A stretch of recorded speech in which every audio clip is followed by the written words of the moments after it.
Just introducing Anand. So Anand's travelled all the way from overseas to be here with us today.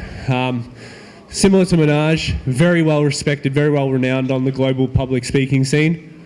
I'm going to leave the rest to you, mate. It's an honour. Over to you, mate. Okay, thank you. Could I use that mic? You want this one? Yeah. It will be easier to move around. Hey, everyone. Good afternoon. I think it's still afternoon, right? Yeah.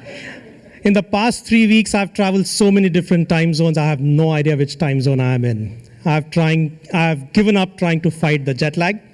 So I just sleep whenever I feel sleepy. I get up whenever I feel awake. But thank you for this opportunity, for letting me be here. Thank you, everyone, for joining. It's so great to see people where you don't have to start the conversation by saying, can you see me? Can you hear me? Right? So I feel very fortunate to be in front of you, and thank you very much for this opportunity to the whole team. It's been a great event. Do we all agree? Yeah? Awesome. Thank you. Thank you, everyone. Okay, so let's get started. I'm Anand Bagmar, and the clicker didn't work.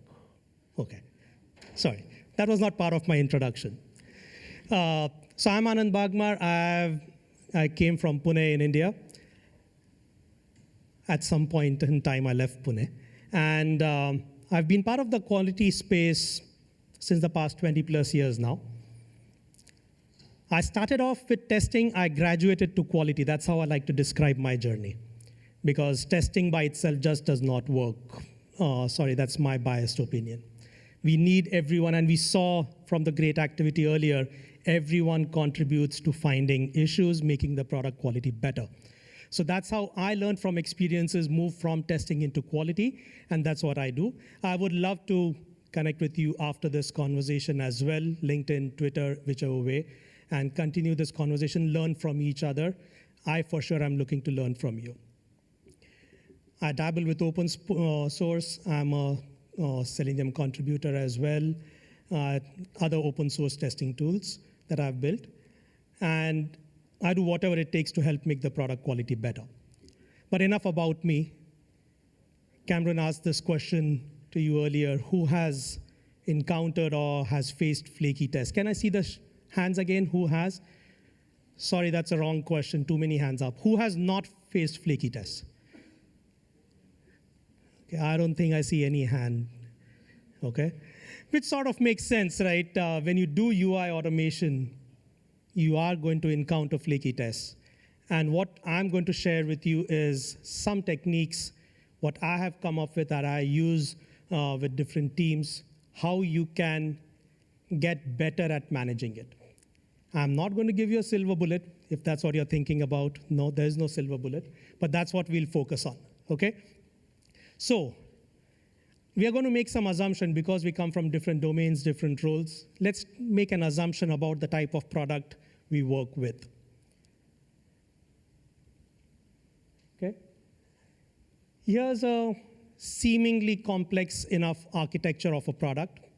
On the left-hand side, we've got various different types of client-facing applications. Clients could be end customer, it could be your admin users, whatever different personas, different types of applications you might have, which has an interface to interact with your product. And your product itself is a pretty complex, and we are living in a modern world, so it's a microservice architecture with a lot of event processing and different types of data stores.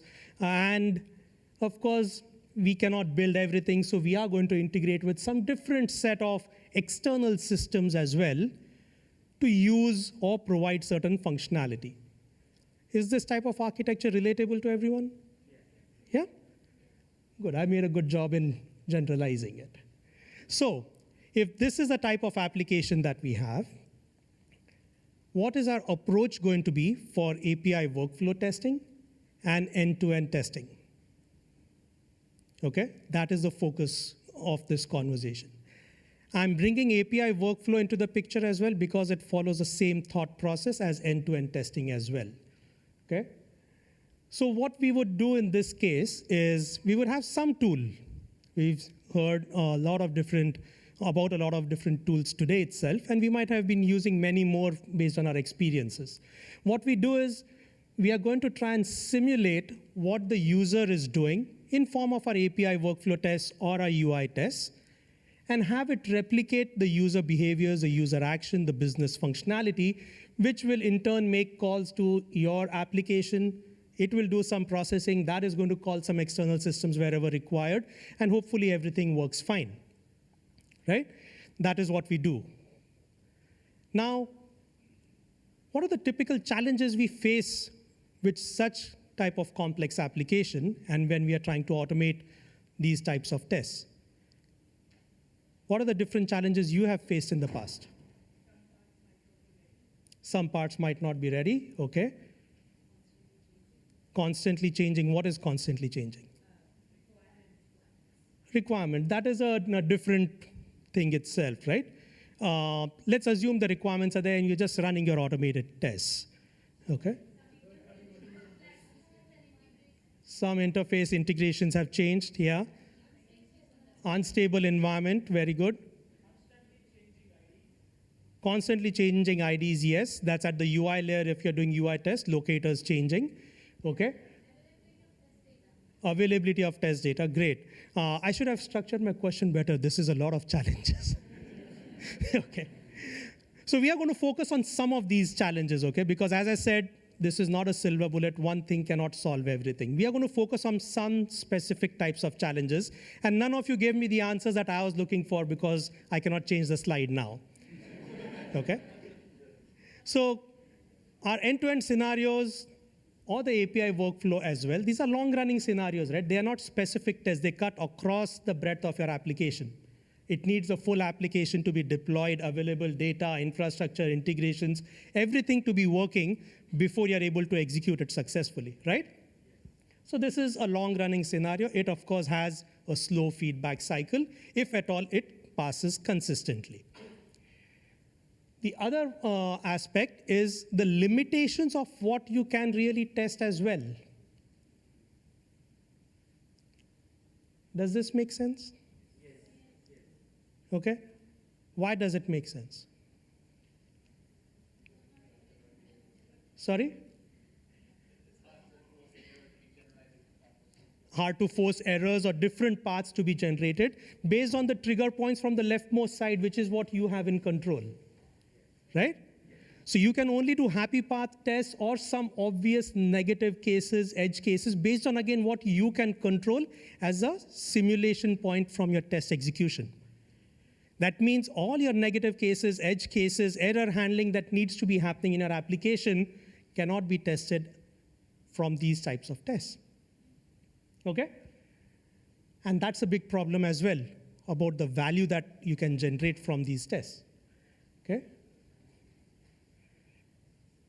We also have the pain of cross-browser, cross-device testing. This, of course, is applicable to the UI side, not the API workflow. This is one of the reasons why you want to do API workflow instead of getting into a UI testing in the first place. You overcome a huge challenge from a cross-browser, cross-device testing perspective, which also means infrastructure, maintenance, and all other aspects related to it, right? This is the other challenge. And of course, the core topic that we are going to speak about is a flaky test. Now, what does a flaky test mean? Everyone said, yes, we have encountered flaky tests. What does it mean?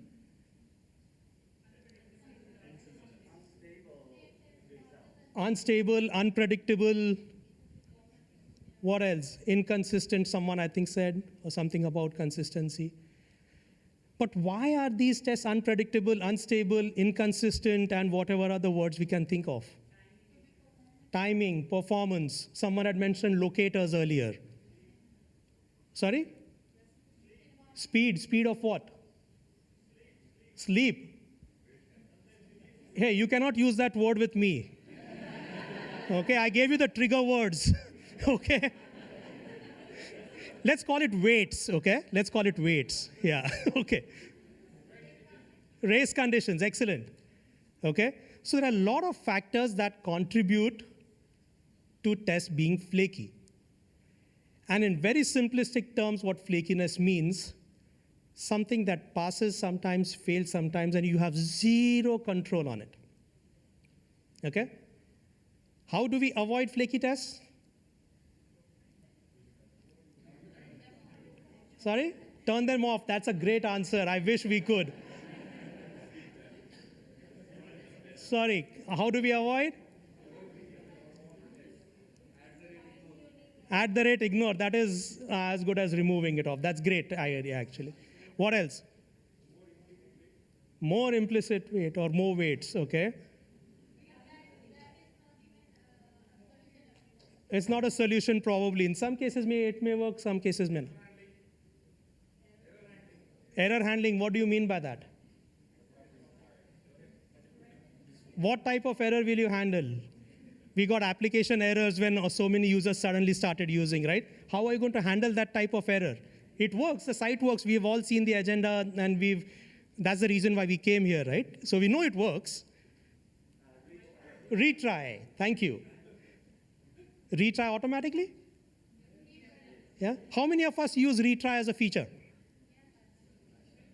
I'm very sorry, if I had a power magic wand, I would delete that feature from all your frameworks.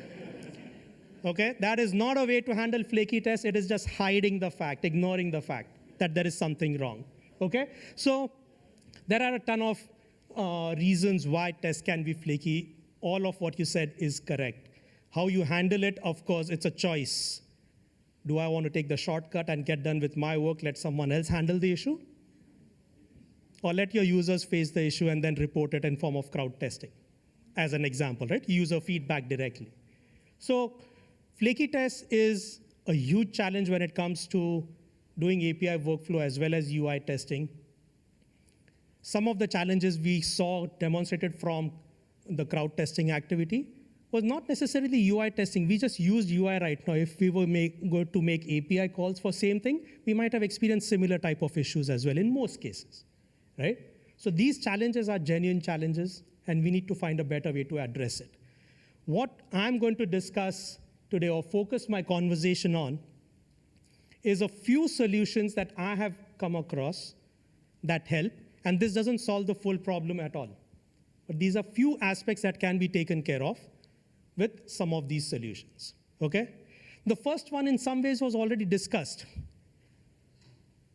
How do we reduce flakiness? You write less tests. But this is not a joke, okay? It's a very valid suggestion. You implement the right type of tests at the top of the pyramid. Rest of the tests you implement at lower layers. It's a very, very genuine suggestion. So we took it in a light spirit, which is great, but it's a very important thing. Do I have the right type of tests at top of my pyramid? Now, there are different set of techniques to identify what the right tests are. We are not going to talk about that. But this, I think, is an obvious answer, right? The second thing that we are going to talk about is intelligent service virtualization. We all know about service virtualization, correct? What I'm going to talk about is intelligent service virtualization, and I'm hopefully going to do a demo and show what that means as well, using an open source tool. And third is visual assertions, how that can give you more value instead of the standard assertions, and why that is going to help out. So again, I'll demonstrate all these aspects to you, and these are the areas that we'll focus on. Okay? So first, reducing the number of tests. We all know about the test pyramid, right? Okay? So there are different layers of the pyramid, different types of tests. You would make it applicable to what is, or rather you would implement it based on what is applicable to your application.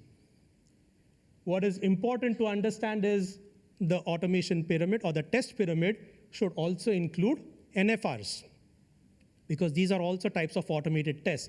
The important thing is all these types of testing, including the manual and exploratory, all of them contribute towards understanding what is the quality of product. So to all the non-testers in the room, if you have ever asked testers what is the state of quality, have you also asked the other roles what is the state of quality based on their activities that they've been doing on the product? It's very important. Everyone contributes to the quality, okay? So this part is an obvious one. Again, we'll not spend too much time, but I think it's a very, very important thing that we end up missing out on when it comes to thinking about flakiness. Reduce the number of tests at the top. Let's get to the next aspect. intelligent virtualization. What does that mean? So again, let's refresh our memory. This was the architecture we looked at earlier. Now, the way we would approach this automation or automation for this type of architecture, we'll take a scenario, right? We have a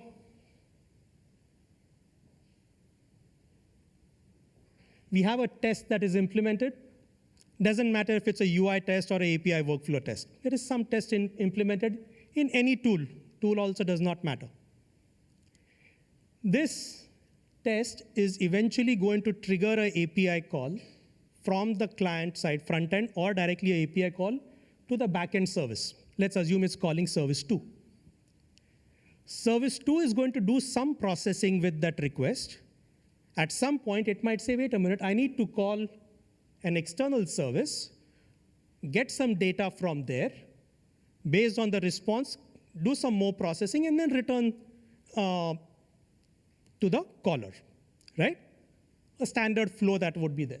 But now what is going to happen if service 2 is taking a long time to respond? Or it is not available for whatever reason. What happens is service 2 now gets an error back. It handles it correctly based on the error. Let's assume it handles it correctly. And now, because it got an error, it is going to give a different response to the caller, the test, which the test is not expecting. Right? Because the test is saying I should have made a successful call and I should have got a response accordingly. But the service, external service was down. It was not available. So I'm getting a different response. Hence what happens? My test is going to fail. Yeah, I rerun the test, this service is back, and the test passes. Could that be a reason of flakiness? Is that something you can control? No. Right? So now how do we handle this? Now remember, this is a deployed environment, right? It is not an environment which is spun up on your machine. It is like a QA or a pre-prod, UAT, whatever you really call it. It's a completely integrated environment. You cannot control what this behavior is going to be. So what do we do? In this case, I'm using a solution, an open source library called Specmatic. Okay? Specmatic is primarily designed from a contract-driven development perspective. Has anyone heard of PACT for contract testing? Okay? You could call this Specmatic as PACT on steroids of sorts. I know steroids is probably not a good word. Okay? But it has significant differences. I don't want to make this talk about the differences. The idea is using Specmatic, which is primarily driven at contract-driven development. The idea is you would have contracts which are defined and available in a central repository. And all different types of tests which needs the contract, whether just for running API tests or workflow tests or anything, they are going to refer to the central repository for referring to the contract. Now, with Specmatic, you can run contract tests, backward compatibility tests. You can run provider-side and consumer-side tests. But that is the standard usage of Specmatic. The way we are using it in this particular example that we spoke about is different. What we'll be doing is, these are the features of Specmatic, which you can get from the website itself. But what we are going to do now is, this is a separate environment created. Now, this is an added effort on the team for sure. Okay? This is an environment where you are focusing on things you can control. It is the application your team is building. Everything external is stubbed out using Specmatic. How it is stubbed? By referring to the same central contract repo which everyone else is using. And that is the biggest difference, or rather very important point. Whenever you use any stubbing tool, use a contract which is used by everyone. Otherwise, your test will pass, but the minute you integrate, it is going to fail. Right? So in this case, we have a new environment set up. This environment could be just on my laptop itself if required, because now it's only focused on my application. I don't need everything else over there. Everything else is stubbed out using Specmatic, which is a standard stub server in this case, but it is referring to the central contracts. Now, when you have this setup available as an environment, now let's run our test. First step is the stub server is up and running, external services are stubbed out. Now, as part of your test orchestration, the test is first going to say, now remember the test flow that we had, right? The test is calling service 2, which is calling the external service. So because my test was directly calling service 2, before that what I'm going to do, my test is going to tell what type of response should the external service provide when service 2 makes a call to it. So it is setting the dynamic stub or dynamic stub data for that particular test itself. So now when my test calls service 2 does its processing, it calls the external service, which in this case is now a stubbed service. Now Specmatic gets this request, it checks, do I have a request response or the request mapping already with me that tells me what type of response I want to give. If it finds it, because I have done that as part of step 2, the stub service, Specmatic is going to give the response which my test has asked it to provide back. Service 2 gets the response, it does the processing, and the test passes. Do you see how this can be valuable?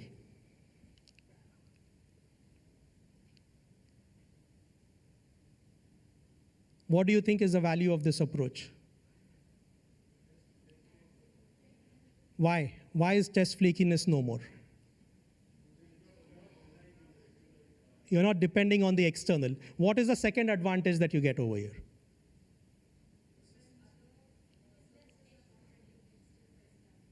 Other services are not ready, you can still test that part. Yes. What else? Sorry? Every scenario, that is very important because now I can test my service 2 functionality. Is that working as expected for all different types of response the external service can give me? And as part of that external service response, I can check if my end-to-end flow, my application logic is working correctly or not. This could very well have been 10 different external calls made. So if I have to, let's say, for example, do a purchase from Amazon, okay? The final act of making the payment, it's not just about the payment gateway, it's also immediately sending, probably making a lot of calls to the backend systems to say, these are the items, this is what has been purchased by which user. So there could be many calls happening. You could potentially stub out n number of calls as part of one trigger from your client side. And with that aspect, you can check if your application functionality is working correctly. Many a times, at least in India, Amazon India, I see that behavior. If for whatever reason the payment got declined, the order is not canceled, it goes into a pending state, and you can retry payment after 15 minutes.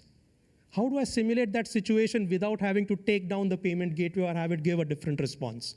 How do I know if my application is going to work correctly in those situations? So this can become a very powerful tool to do that. And to take it a level above, one test could be about positive, next test could be about a negative response, right? A failing response.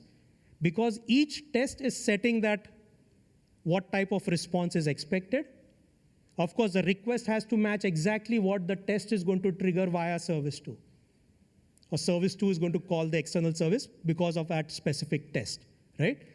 So there is some amount of work required to make sure you have the exact response identified and set up as a stubs response, and what response you expect as part of it. Then you will be able to execute this. So it's not a trivial effort just to have a central contract server and use this. There is effort required. But that effort can pay you a lot of dividends because you're able to now test much more without depending on external systems. Key thing, again, remember the external system, whatever you're stubbing out, should be the same contract that is agreed upon and used by all the other services. I cannot stress enough about that part. Okay? So this is how you can leverage Specmatic to make it an intelligent service virtualization. If I do not set a request response, then Specmatic will give me a random response based on the contract. If it's an integer, if it's a date, whatever those, it uses Open API spec as a language for specifying contracts. So you would have that definition, and it will give random responses based on the contract that is there. But of course, the random response is going to fail your service too. It might not be compliant based on what type of data is required, or your test is going to fail because, again, it's getting random response back, not what was required. So the request matching is a key aspect to make this part flow. And this approach can be taken by your API workflow test as well as your UI test. The UI could be a web-based or a native app as well, does not matter, because all you're really saying is when service 2 makes the call, what is that request supposed to be, and what is the response I want when that call has been made. Okay? So that is Specmatic for service virtualization. You can simulate positive and negative cases, error cases, to test your application implementation logic. So let's take an example. How much time do we have? We have a little time. Okay. So this is where it can get tricky about screen sharing.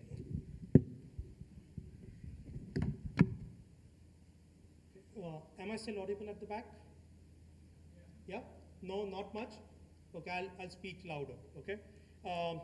So what I have over here is a simple application that I have spun up on my machine. Right now, it is making an external call to get the list of users, okay? If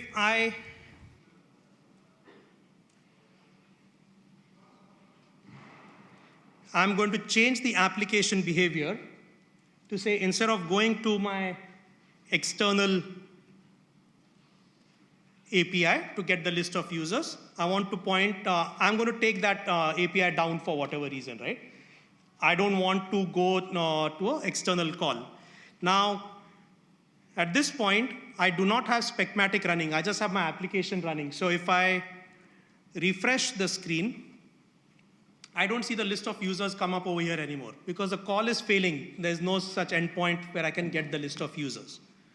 So what I'm going to do over here is I'm going to start Specmatic as a stub server. And in my application, I've already pointed that to a Specmatic URL. Because Specmatic, the stub server was down, that's why that API call failed. That's how I simulated it. But now, when I refresh the screen, I'm getting this response from Specmatic as a stub server, and I'm able to proceed. To Specmatic, I've given the same contract definition that has been agreed upon. So now I do not need the external API call available to make this happen. Okay? So what we are going to do now over here, the scenario that is there is this application, the functionality that I'm building is I'm going to log in, then I'm going to get the list of users, which internally is going to call that external API, which returns a dynamic set of users, or that API might not be available. Once I get that list back, I'm going to pick up a specific user. I want to edit that user. And that's the extent of my test. Once I edit it, just make sure the list is updated, right? Simple test right now. And of course, if that API is not there, the test is going to fail. So I want to make sure my test can proceed beyond that. So what I do, I have Specmatic server started, which I showed you already, which is going to return a dynamic list of users. Now in my test, when I log in, before I make a call to get list of users, my test is going to tell Specmatic what users to give back. Once the expectation has been set, then I make a call to get list of users, which will get the stubbed response back, or the dynamic expectation that was set, get that back, and I'll be able to edit the user and verify everything is fine. Okay? This is how the flow would work. Now, before we run this test, let's talk about the third aspect. how you can reduce flakiness. And that is using visual assertions. And once we cover this, then I'll run the full demo of how this is going to work with Specmatic and visual assertions combined, and what kind of value it can provide. Okay? So we already know about the test pyramid, we've spoken about that. We do all this testing, all this automation, but defects still escape to production. That's a reality of life. That's a reality of software. Defects escape. And why do they escape? Because we are actually doing incomplete testing. We are relying on a lot of human intervention to figure out if everything is working fine or not. Okay? We actually playing this like a puzzle, or approaching our testing like a puzzle, spot the difference. So for example, here's a quiz. And this is not for the $100, by the way. Okay? So 2 images on the screen. How many differences do you see? Hold on, sorry. Okay, Eric already has identified a few. Sorry, this is not how we do this. This is not how we test actually, right? We don't get 2 images on the screen to test and see the differences. Here's the first image. Okay, seen it carefully? Here's the second image. How many differences do you see? 4, 3, 4, 1, 3.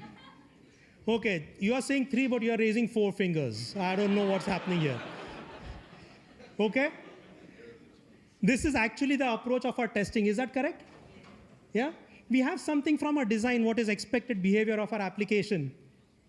And we are trying to compare that with every new build that comes across. Is that matching our expectation or not? What happens as a result? We get 1, 2, 3. We might miss out on a lot, right? It's the human nature of how much you can grasp. If we have sufficient time, you'll find all the differences there. The question is, do you really have all the time? Okay? So I could identify 6 over here, but a little while ago, a couple of days ago for that matter, I found out I missed one of them. And that is, after I created this slide, I still missed out. It says a lot about me, doesn't it? Okay? This is the nature of our testing. It is incorrect. It is a very mundane activity. It is a very tedious activity. We are always running against time, and we are always going to miss things out. And this is not about finding differences on 2 images. We are working with software products, I understand. And here are some examples of software products where we see these types of issues, which in most cases would have been easily caught if we had the luxury of time. Okay? Our products are living products. They are very contextual. Data changes, text changes, images changes, form factor, responsive design, so many differences. Personalization aspects are there in the products. Product has context. We have to apply that in our testing as well. So we cannot just rely on find the difference. Because whatever mocks, designs that we get from our design teams, that is based on static data, dummy data. That will not have all the representations that are possible. Okay? So here are some examples of what types of issues could have easily been found. Okay? Unfortunately, in most of these cases, your functional automation would have passed. Your build is green. But your users are getting impacted. This is my current favorite one because I saw this day before yesterday when I was booking my flight from Sydney to Melbourne. This is on the Jetstar website. I was trying to book a ticket from my phone, not the app, from the mobile web app. It is difficult to test for these things. I'm not in any way criticizing these organizations or products, right? It's a difficult problem that we are trying to solve. There has to be a better way of solving it, okay? So what is the way forward? As I mentioned, I've been in the testing space or quality space now for more than 20 years. I've seen a lot of different tools. I've used a lot of different tools. I have my personal bias for and against a lot of tools, as any human probably would have, right? But I strongly believe that leveraging AI over here will help reduce a lot of pain. It's not going to solve. It will help reduce a lot of pain. So how can you leverage the power of the computers to replicate what the humans are doing? That's where visual AI comes into picture. And I don't see any other product in the visual testing space, given contextual data that we have, dynamic product that we have, than Applitools Visual AI. Okay? This does not do pixel comparison. It works across all different types of platforms, different browsers, native apps, desktop applications, images, PDF documents, and it works out of the box. There's no training required. What Applitools will do for you is, given a haystack, instead of telling you as a tester, find the number of needles or how many needles are there in the haystack, it will present the needles to you and then you say, is this expected or not? So the tool is not taking any decisions. It is presenting you the information, okay? And that is very important. Given the context of your application, you should use a product that is going to suit the needs. If your application has static content, then maybe you do not need AI to find out if there's any difference over there or not. But if your application has context, data is going to keep changing, then you need to think about a different approach over here, okay? And of course, the scalability aspect is there. I run the test on one browser. Can I get feedback of the how the user experiences from all the other browsers that is there, that my users might be using?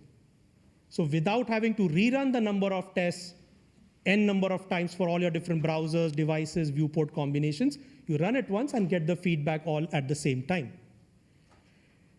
So what this means is now your automation pyramid or test pyramid needs to get enhanced. User experience validation should also become a very important criteria in your test strategy. How do you define what comes up over here in your test strategy? It depends on the context of the product. What is the risk appetite of certain things not going well in your product? And are you okay with that or not? And if you're not okay, then you need to do whatever it takes to try and automate as much as possible without discounting the fact that the human aspect is going to be required to help take decisions on what is right or wrong, okay? So context has to define what needs to happen here. So let's look at what this would mean from an automation perspective. Running this in Specmatic, with visual testing enabled, what I have over here is a simple Selenium test. As I said, tool does not matter. You could use any automation tool. I'm using a UI automation tool in this case. I will run the test from here. By the way, when I did a refresh of the page earlier, right, after starting Specmatic, I can see in the Specmatic log a request came in. There was no expectation set, so it just gave random responses back. So Specmatic will log that automatically. And now I'm going to run the test. I'm actually running this from my hotspot. So let's see if this works fine.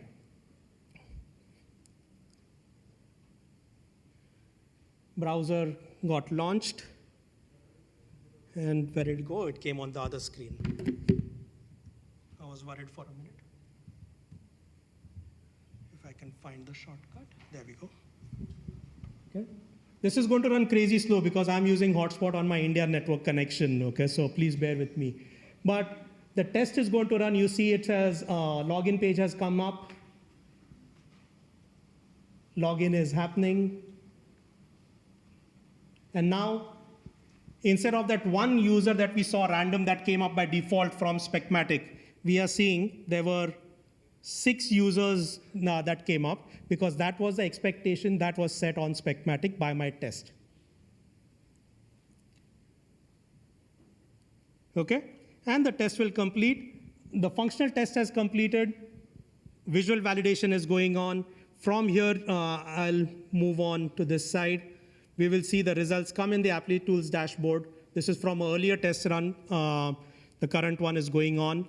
But over here, you will see the browser opened just once, but I had 8 browser configurations provided, 4 desktop browsers and 4 mobile web browsers. The rendering has happened from all of them automatically, and I get the results back. Okay? So this is how you can take better control of your executions, of your environment, remove the external dependencies, increase test coverage by writing less code using visual assertions, and you'll be able to get a lot of value. You can focus on what your team is really building and developing. So let's summarize. Make your automation intelligent, but do not make it magical. Do we understand the difference?